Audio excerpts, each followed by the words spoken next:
Ladies and gentlemen, I have just received notification from YouTube that one of my video vlog entries, number 41, a message for the Aryan race, has been pulled due to flags for hate speech. This is the second time I've tried to make this intro to this video. I'm going to try to do it this time without calling anybody a fucktard. But what happened is that the video was posted at Stormfront, and Stormfront sent a bunch of lackeys over to post ridiculous comments and to flag the video, calling it, saying that I promote genocide against the white race. And YouTube actually looked at this video, according to them, and decided that it was hate speech, which is just the most ridiculous thing I could possibly imagine. I'm going to attach the video, the content of the video, to the end of this video. It's not a re-upload because I'm remaking the whole video from a file, so it's not the same exact video file. It's a new file, so hopefully it won't just get automatically flagged. But watch this video and determine for yourself. There is absolutely no hate speech involved.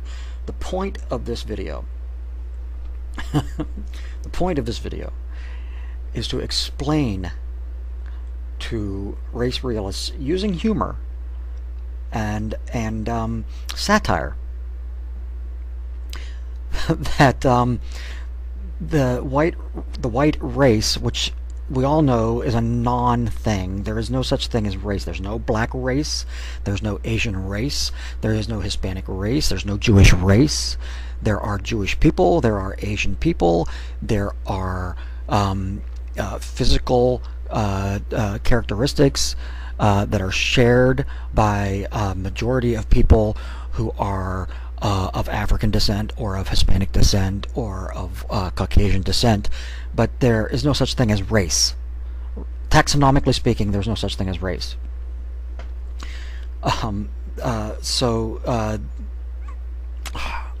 And what's going to eventually happen in the United States through assimilation is that there will no longer be white people, but our genetic line will continue. Therefore, nothing is lost.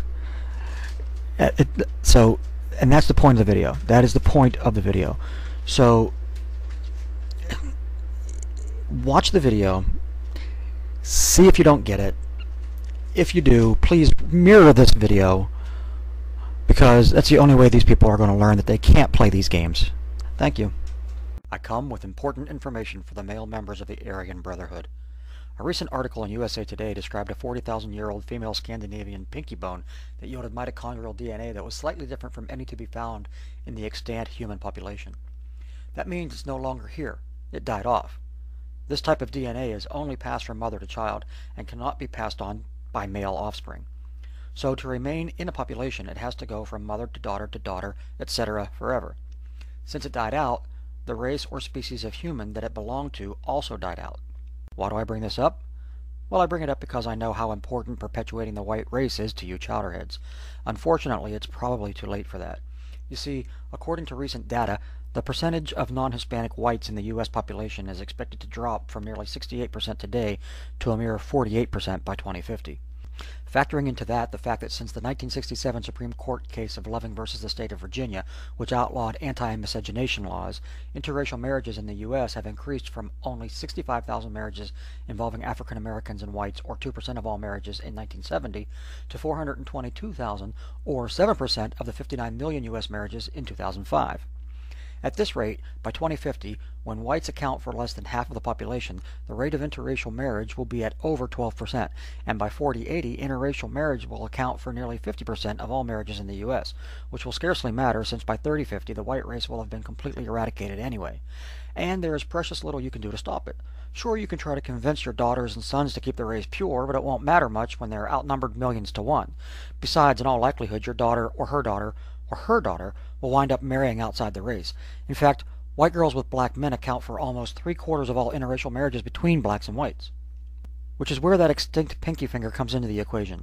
The same way mitochondrial DNA is passed from only mother to daughter, the DNA of the Y chromosome is only passed from father to son.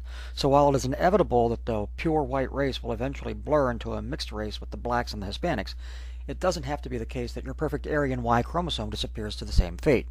Because while your daughter or granddaughter will probably disappoint you by rebelling and coupling outside of her race, passing her mitochondria on to the new blended future, your son and grandson are far more likely to remain faithful to whatever warped beliefs about progenitorial bliss you fill their gullible heads with. Remember that your Y chromosome was gifted to you by your father. He got it from his father before him, and he from his father, and so on as far back as human history and the white race can account. As white women continue crossbreeding, it is the Y chromosome of those non-white men that are taking over the world. So, if you want your Y chromosome to live on, avoiding the oblivion of ceased replication faced by the mitochondria of that poor Scandinavian girl 40,000 years ago, there's only one thing you white, God-fearing, Aryan supremacists can do. Convince your sons to find, love, marry, and breed with women who aren't white. Thank you.